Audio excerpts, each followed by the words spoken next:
Hi, welcome to Walking Free with Pastor Theresa at Praise and Worship Family Outreach Center in Jasper.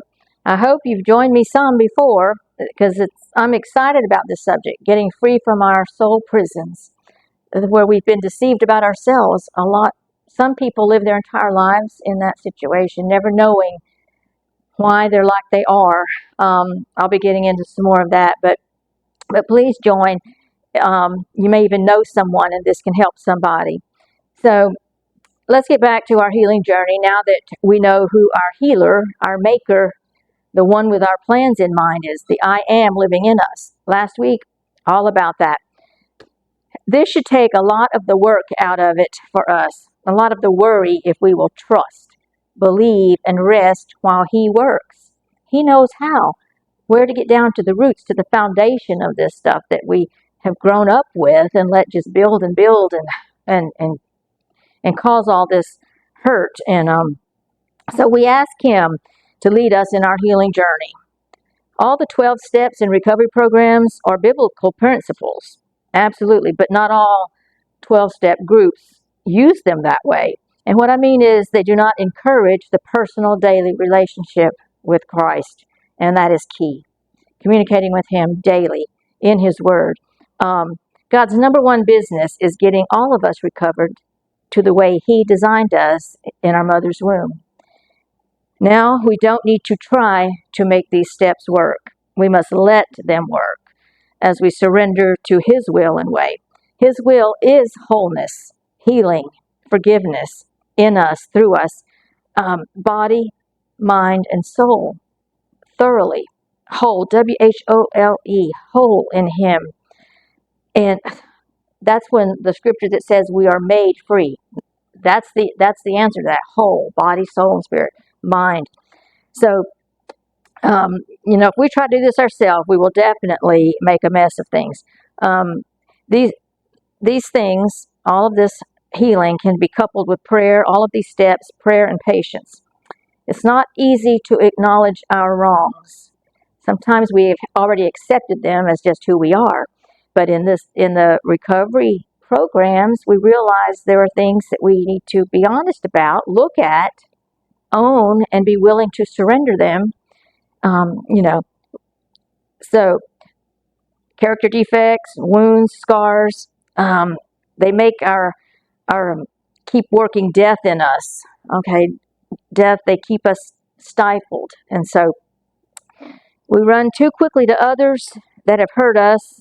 This is why if we try to do it ourselves, if we run too quickly to someone else that's hurt us to make things right or ask their forgiveness, we may leave with our feelings hurt.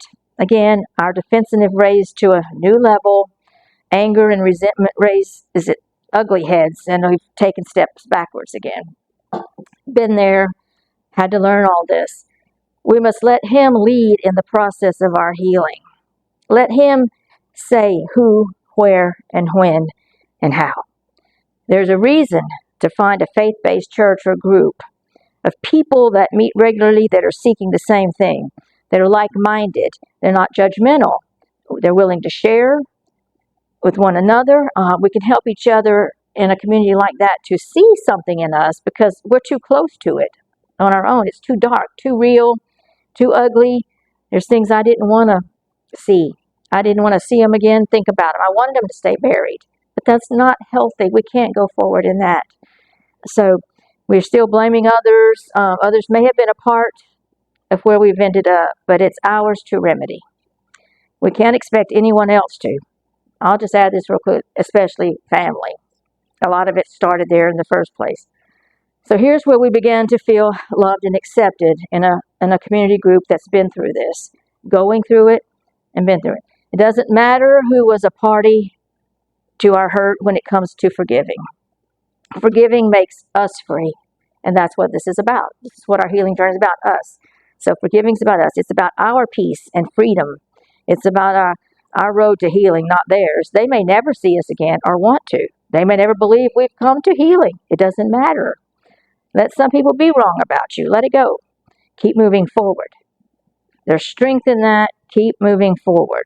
Forgiving someone doesn't mean they have to be in our life again. That's hard for a lot of people to accept, but it's true.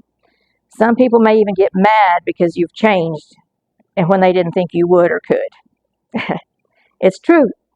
Please remember this. It's okay if you thought you were over something, healed or whatever, but it hits you all over again. A trigger. It hits you all over again. It's okay to fall apart, even if you thought you were healed of it. You're not weak.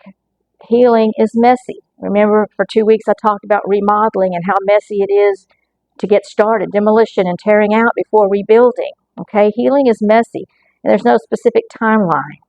We talked about how messy over and over remodeling, the potter and the clay, and all of that. So something may trigger a past experience, and whoosh, we're immediately back there so fast. Sometimes there's so much buried that we don't know when something will raise its ugly, stinking head. But the good thing about it raising its head is then it can be chopped off. It can be dealt with. Being blunt about it. Another one bites the dust. More light comes in, more healing, more freedom every time. Don't close the book on your journey if or when something bad happens. Just turn the page and keep going. This is new chapters. I asked God to forgive my abuser in and through me. I tried forgiving over and over many times. I thought I did forgive at different times. I prayed for my abuser. I actually had empathy for him, that he couldn't be loved or feel loved. He was a miserable person who left so many hurt in his path because he was a very hurt soul and clearly and loudly blamed someone for it and everything every day in his life. At one point on my healing journey, while looking back through the years, I began to see where I gained strength through some of the tough times. I saw where I learned what is not healthy for me, and then to turn away from some of it and make better choices for myself and my children. I could see where some experiences actually began building character. I saw many, many times where God's hand was on my life. Nothing's wasted.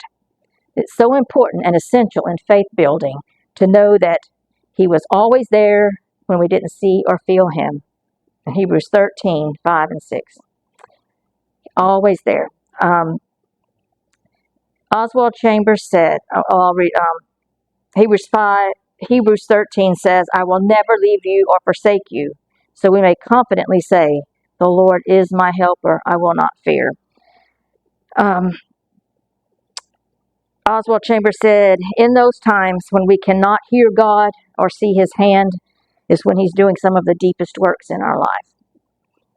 Quoting Lisa Turkhurst, who is an inspirational author, when we can trace God's hand of faithfulness from our past, we can have the courage to believe He will be faithful in our future. That's good. It takes total surrender and abandonment to God.